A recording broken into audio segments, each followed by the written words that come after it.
to Let's Talk 716 Sports, and this is the Bills post-game show with Jason. So what three things stood out to you with the game? Well, the first thing would be that we did obviously win the game, so that's big, 27-17. I have to admit, I think I was predicting somewhere around 34, 31 to 10, which we were trending in that direction. It seems like we saw something different with the Bills this week, though, as opposed to last year and the years before with Brian Daboll's play calling and just the, I guess you could say conservative, so to say, play calling of the team. Not in the fact that they kept running the ball because they couldn't run the ball. I think at one point Singletary and Zach Moss had 9 or 10 carries for 9 yards. So they averaged about a yard a carry between both of them. So the Jets have been pretty good at stuffing and stopping that, but they couldn't stop the pass. However, Brian Daboll, the one thing, and I guess I'll get something to the first thing that I noticed, Brian Daboll's, I don't know what to call it at this point, just pure lack of awareness when the score is what it is. And obviously I'm one that doesn't like to go conservative. I'm more like, put your foot on their throats. Go ahead and, stuff it down their throat, beat them up, make it 49-7. I don't care. I want to see you guys win. You need to win in style. You need to get some respect. And this is one way to do it. But when he's handing the ball off, or not even handing the ball off, when he's having Josh Allen run RPOs every other play, like he's Lamar Jackson, and having him run the ball to the outside, to the inside, and obviously Josh fighting for the extra yard, but there's no need for Josh to be in that position where he's able to fumble 2 balls. The second ball changed momentum. There's never a reason why Josh Allen should be running the ball when you're up by 3 touchdowns, 4 touchdowns, 2 touchdowns. At any point, if something you're doing is working, don't stop doing that thing. There's no reason for Josh Allen to be running the ball and put in the position to be able to fumble the ball. He's a quarterback, right? I mean, he's great talent-wise. We know that he can – that's one of his many tricks or tools in his belt. However, he doesn't get to be running that ball. And I think that changed momentum. So I think maybe they picked up on that. I didn't see a lot of runs from Allen after that time, so I was happy with that, obviously. But that needs to be improved going forward because there was a lot of success and a lot of good things I saw today. That was one thing that really stood out that was helping to keep the Jets in the game and helping them to come back in the game. So, obviously, thank God it didn't go terrible. We did win the game. We sealed it at the end, but that was one thing. The second thing I want to get to Tyler Bass, okay? I noticed on Twitter and in a lot of group chats I'm in that he was getting a lot of hate. People were regretting that we signed Hauschka. I was one of them, actually, initially. I was like, oh, geez, let's bring back Hauschka just in case. Like many things nowadays, not waiting for the investigation to see what happens and what really went down and why he missed those kicks. The first thing I said when I saw the kick go up, I was like, wasn't that good? It looked good to me. Then when the broadcast team goes in, the broadcast team goes in, and they see that the kick was good too. It looked like it went over it looked like it went over the right bar or whatever they call it, the goalpost. Upright, yeah. Yeah, they say the uprights extend to the heavens. That one seemed to be it looked like it cut right inside and hit right to the right. It was maybe a foot or two to the left. And it was good. So they kind of screwed him over on that one. And then you look at the next kick and be like, oh, he missed the next kick too. And I was like, oh, my gosh. What do you know on the replay? You look at the replay. Corey Bojorquez, your favorite player, number 9, is holding the ball, laces in. Laces out. Didn't we learn anything from freaking Ace Ventura? Laces out. He had the laces in, kicks the ball, muffs it. I think it went way far to the right. So I feel bad for the kid. He got screwed over by the refs in the first one. The second one, Bojo didn't have the laces out there. But he did redeem himself at the end there, so hopefully the kid has all the momentum in the world moving forward. That was one thing I wanted to see us work on as well is special teams play. Andre Roberts had a hell of a day today, but I think we need to get better with that, just our efficiency. But that'll all come in time, obviously. Having no preseason, that really obviously affects us in a negative way, but going forward, I'd like to see that positive. My third thing and final thing, Josh Allen in general. Ladies and gentlemen, he's over 300 yards, finally. Okay. Kid had a pretty nice box score too. Just taking a look here, 33 of 46 for 312 yards, 2 touchdowns, 1 on the ground too, so 3 touchdowns. I believe he had a 34-point fantasy day. That's including the 2 fumbles minus 2 points apiece. He's right about 37, 38, right in Aaron Rodgers territory for that RB1 ranking this week. So far, obviously, there's still 2 or 3 games left on the schedule here, but 72% completion rating. That's Drew Brees territory right there, Tom Brady territory right there. The kid had a hell of a day. He looked very improved. Obviously, a couple of sore spots there. I think one thing that Josh Allen can really work on to put himself into that caliber of top 5 quarterback, top 10 quarterback in the league, he needs to learn to set his feet. When he's rolling out of the pocket, I remember, you probably remember this, Robbie, seeing that John Brown play. That could have been an easy. I mean, John Brown, there was no one within a friggin' scenic mile of John Brown. To the right, to the left, to the left, to the front, to the side, to the back. No one was there, and Josh just lobbed it over. And I think part of that is Josh knowing that he has a cannon for an arm, and he wants to try to undercompensate. At the same time, he's trying to loft it. It's like when you're throwing the baseball from when you're the pitcher, right? And you get the ball and you want to throw it to first, and he just sailed over his head. So I think the kid knows his abilities. He needs to learn to calm down, especially when you're up 3 touchdowns, or you're up a 2-possession game, 3-possession game.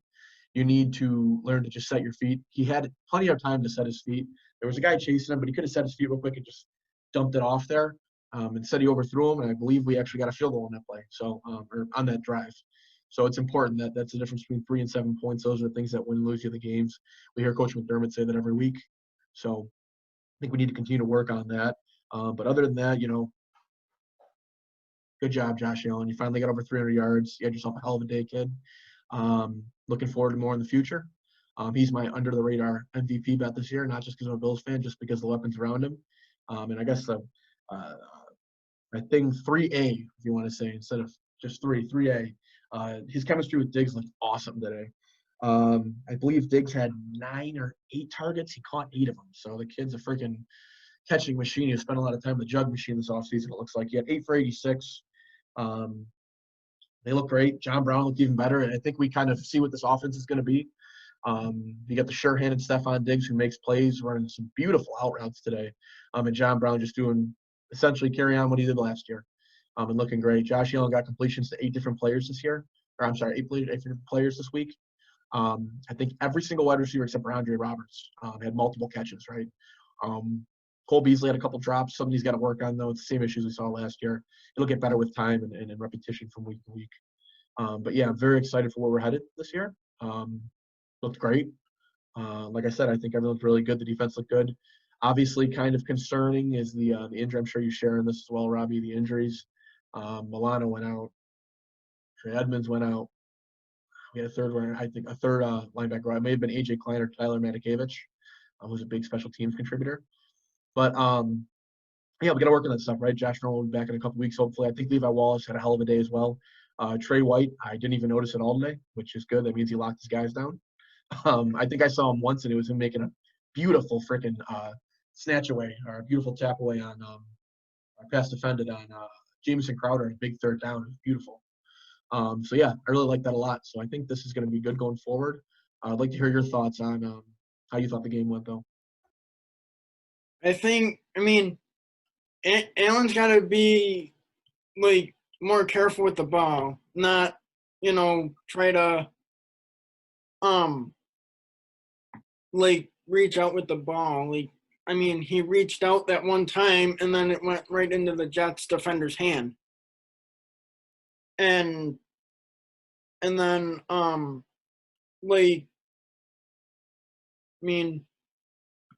a couple of his runs, he just, it looked like he was, doing the right thing. And then, on some of his, when we were up 2 scores or something, and he tried to throw it over to John Brown. I wouldn't have thrown that there. I would have just maybe tried to throw it out of bounds or just run and get as much yards as you could. Yeah, and I think that's kind of where what I was trying to touch on earlier is I definitely fit literally, right? If I ask my 5-year-old to go to the kitchen and grab me some eggs, right? And he brings the eggs out and he spills them all over the place. Do I yell at the kid? Do I get mad at the kid? Whose fault is it? Well, obviously it's the kid's fault. He dropped the eggs. Physically, it's the kid's fault. But why am I asking my son to grab eggs? He's 5 years old. He shouldn't be grabbing a fragile object like that out of the fridge. He's going to drop it, right? So that's why I think obviously I'd rather him not ask Josh Allen, Brian Dable, that is, or Sean McDermott. I believe Brian Dable had full control of the playbook today, but you're dialing up quarterback runs, quarterback options on when you're up 21-0 on first down, second down, third down, running the ball 3 times in a row with Josh. What are you doing? Like, I get you got to establish a run and whatnot, but you didn't have to establish a run. You were playing, in my opinion, after watching the games today around the NFL, you were playing the worst team in football today. You were up 3 scores, right? So why are we dialing up run plays for a quarterback? It doesn't make any sense, and you were killing him with your arm. I just read Josh Allen had his best, probably the best game of his career today.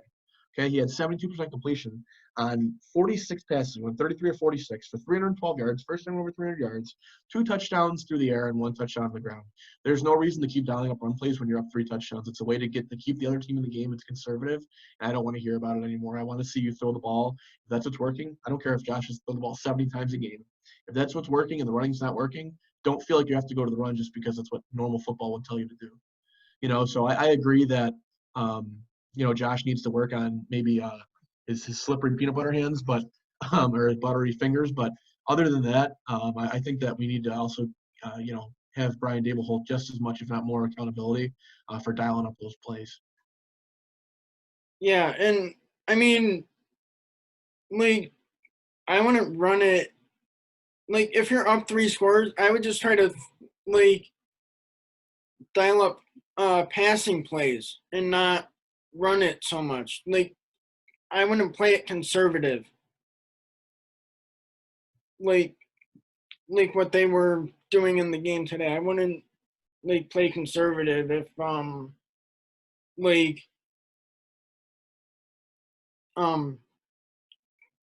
if we were up 3 touchdowns. I wouldn't play conservative. I'd try to run the score up. Right. It seems like that's what we did all of last year, and that's how teams hung around, right? The Jets game last year. I believe we were up 16-0, weren't we? In the beginning of the year, we were up 16-0. We come back and we win. No, I'm not sorry. That's wrong. That's wrong. It wasn't 16-0. We had some form of a lead. I'm not sure if it may have happened the first Jets game or second Jets game. It may have been a different game, but I remember a lot of games. Just the Giants game, that was one. A lot of games we just hung around. The Redskins game, the Bengals game, games against teams that are inferior to us at this point in the rebuild, I guess, if you can call it that anymore. It's more like the finished product. We let him hang around by running the ball with Frank Gore 5 times in a row and hoping we were going to get, essentially trying to draw blood from a stone. So those are things that we really need to work on going forward, obviously. It's something that should be abundantly cleared. Here's the thing, Robbie. If things are clear to me that they aren't working, they should damn well be clear to the coaching staff they're not working. And those things should be adjusted before I even notice they're not working. You're an NFL coach. You're paid like an NFL coach. You're expected to work and succeed and produce like an NFL coach. I need to see better on Brian Dable on this. Same with Josh Allen, though. Hold on to the ball, bud. Yeah. And, I mean, in the fourth quarter or whatever, I would try to dial up passing plays, not run the ball a lot. Yeah. Because if they're say the Bills are up 3 scores because they're running the ball, then I would try to start passing the ball in garbage time. I would just see what they have in their bag of tricks for the following week or whatever. A lot of teams do that. A lot of teams want to play prevent. We played prevent defense today quite a bit, it seemed like. So I understand that completely, but you can't play prevent defense and play prevent offense. That's how you let teams stay in. If you look at good teams, look how the Patriots used to do it, right? Patriots used to run the ball too, but they had the perfect mixture. They'd run the ball. Brady would throw a lot of timing passes. Their defense would just play tough. They'd play prevent, but they'd be up 3 or 4 scores on a team in the fourth quarter, and a lot of the times what they did, but they just used timing routes with Brady. A very sorry, very vanilla offense. But they're not going to just run the ball 5-6 times. I'm not saying that the Bills did that today. I didn't see that technically out of them today. I saw them let a team hang around. That was because of turnovers and the momentum change there right before halftime. But yeah, good teams aren't. If we're playing a good team today, Robbie, the score's a lot closer. Right? We're talking maybe we eke it out with a win, 27-24 or 30-27, something like that. So we need to make sure we're putting away, the bad teams and kind of making a statement for ourselves going forward for when we're playing the good teams. I know we have Miami next week.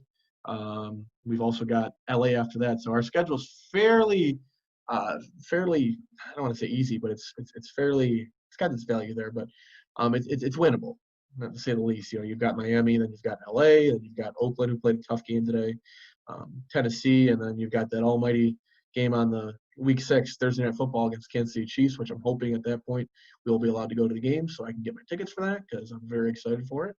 And it felt very weird watching with no fans today. So very excited for that. But we've got a decent schedule this year. It's a tough schedule. It's got its hard parts. It's got its easy parts. But, the main thing is taking care of our side of the street and let them take care of theirs. Yeah, like a good team like the Rams, you don't want to play like conservative and all that with them because they got a good quarterback in Jared Goff and then they got Cooper Kupp. And those receivers like Robert Woods, I think they still have him. Yep. And then with Kansas City, they got Sammy Watkins and that running back. Fireworks Flair. Yeah. You got Tyreek Hill, Travis Kelce, best quarterback in the league too. Oh yeah, Patrick Mahomes.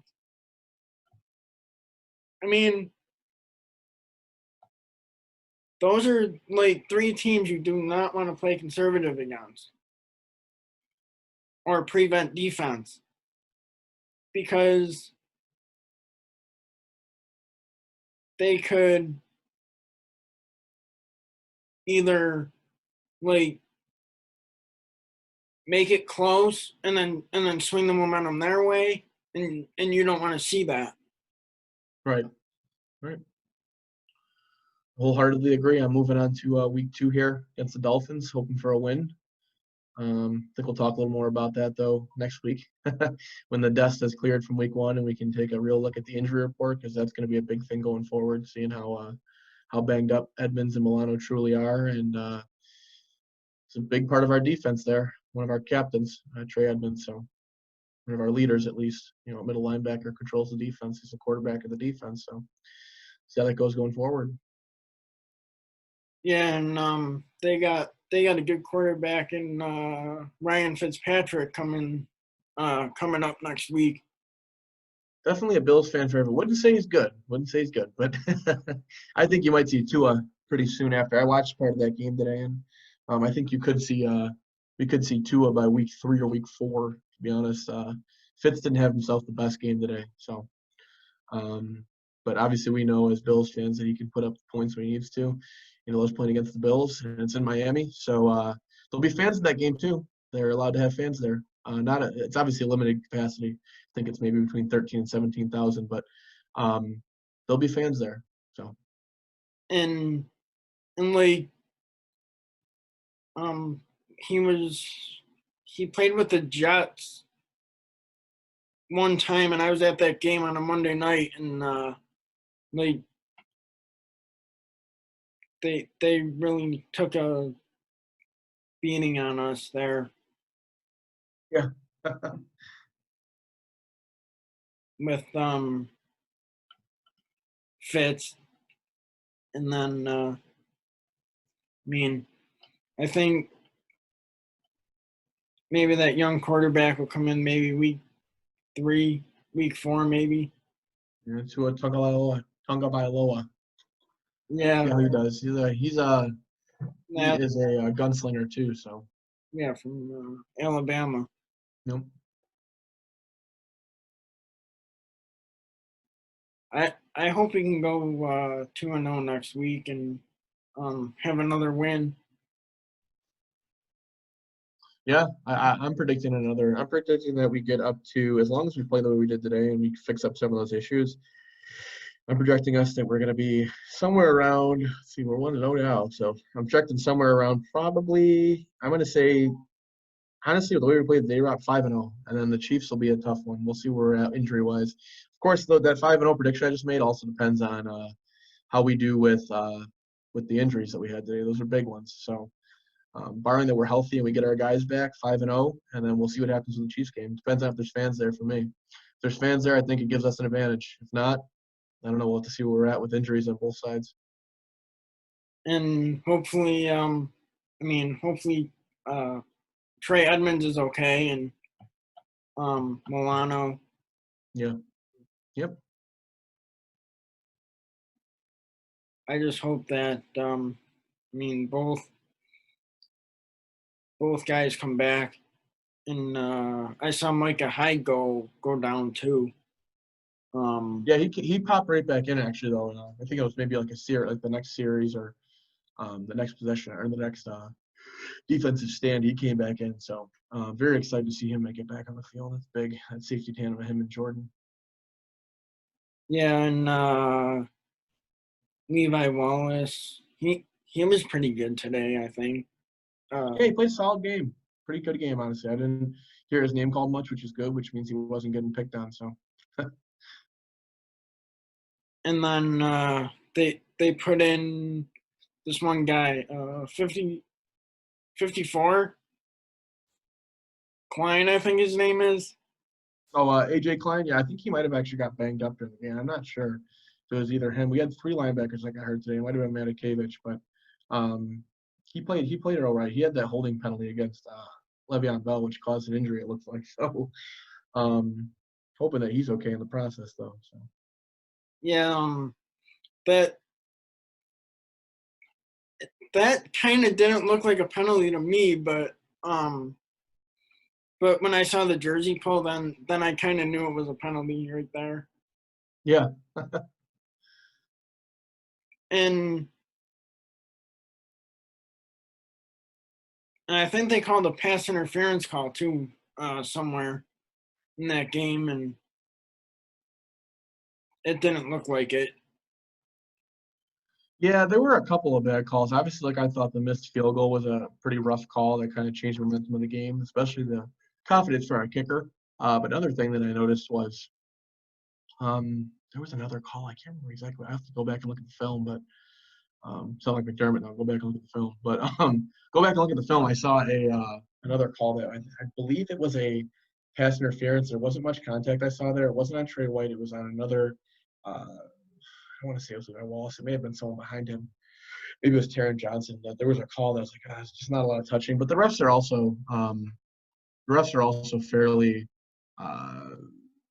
working on this. Obviously, they didn't have any preseason to get ready either, just like the players. So there's going to be some rust. And I guess we just got to give them a little bit of leeway because whether we like it or not, they're going to make the calls. And hopefully we see a win next week. Yep. Thank you for watching this post-game show with Jason. How you doing, folks?